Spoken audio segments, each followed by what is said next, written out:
Well, before I begin my homily today, I want to acknowledge some dear friends from downriver, the Shannon family. Please stand up. They gave me these beautiful stoles. Let's stand up, come on. Welcome to St. Malachy. Welcome. So, you know, the Lord has taken Pope Benedict home, and he passed on yesterday. And of course, every parish around the world, is to do certain things. And we put the flag at half-mast, and yesterday we tolled the bells for 15 minutes, and we have some black drapes on the inside doors here of the church, and have a lovely picture set up here in the Pope's honor.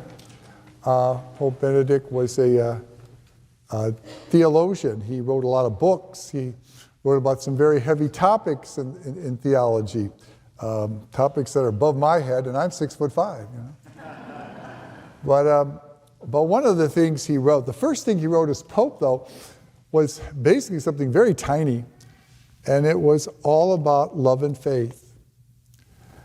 And if you read it, which is very beautiful, it's a very touching piece that he wrote, you'll learn that he talks about when he was a child and the faith of being a child. And that reminded me of a story about my nephew. This took place many years ago, and they were still playing at Old Tiger Stadium, if you remember Old Tiger Stadium. And the last surviving daughter of Mr. Briggs, if you remember, before it was Tiger Stadium, it was Briggs Stadium. The Briggs family owned it. And the last surviving daughter, there was a contract made that all surviving members could get the 8 seats, the first 2 rows, 8 seats behind the Tiger warm-up deck, which is the closest place in Old Tiger Stadium to the players. I mean, it's like being as close as to being here in the altar. If I was sitting there, that's where the warm-up deck was. And Mrs. Briggs was a devout Catholic, and she was a member of St. Paul on the Lake, and she didn't go to very many games anymore. So she'd give them to whoever he wanted, and I had a priest friend there who said, "You like to go to Tiger games?" I said, "Sure." So he got me those 8 tickets for a game. I thought it would be a great idea to invite my little nephew. He was like 5 years old or something at the time, 5 or 6, I'm kind of remember. It's a long time ago. But he and my cousin Lorraine and Rick and their son Kevin were down at this park, this amusement park in Cincinnati. I think it was called King something, but I don't know if it's open anymore, but it was way back then. And they were going to come up. I gave them the tickets earlier in the week, and they were going to come up and join us for the beginning of the game.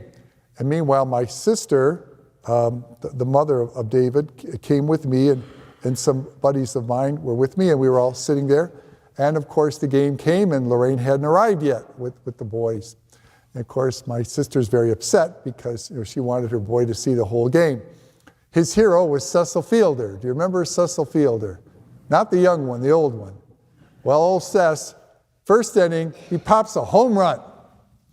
Well, it was great, except now my sister's furious because David wasn't here to see his hero hit a home run. Well, they come wandering into the 3rd inning, and of course, he's already told that Cecil's been hit a home run, and of course, he's sad because he wasn't there to see it. My sister's apoplectic. It was a hoot. Anyway, and I'm trying to make everybody happy. So anyway, Cecil goes, Tigers are winning something like 4-1. Cecil goes up to the plate, and if you remember old Cec, he'd either pop one in the stands or what? He'd whiff, right? He led the league in home runs and led the league in strikeouts. So I looked over at my buddies. I said, well, what do you think he's going to do? He's going to strike out. He's going to strike out. And my little nephew turned around with tears in his eyes and said, no, he's not, Uncle Joe. He's going to hit another home run just for me. Darned if Cecil doesn't pop that baby up in the 2nd deck of the left field stands. I mean, home run. I tell you, faith of a child. And I will never forget that as long as I live. He just believed because he just had to believe. And it came true. And Pope Benedict, if you go down to talking about faith, says, our faith really has to be that pure. It's very easy as we grow older and the things we see and the world around us can make us a little bit cynical. But the Christmas season gives us an opportunity to reach down into our inner child. And what I mean by that, our inner child of faith. So that we'll be able to have a more pure faith, a more believing faith, and a more lasting faith. Because the truth that we believe in, Jesus Christ, is the only truth that lasts for all time.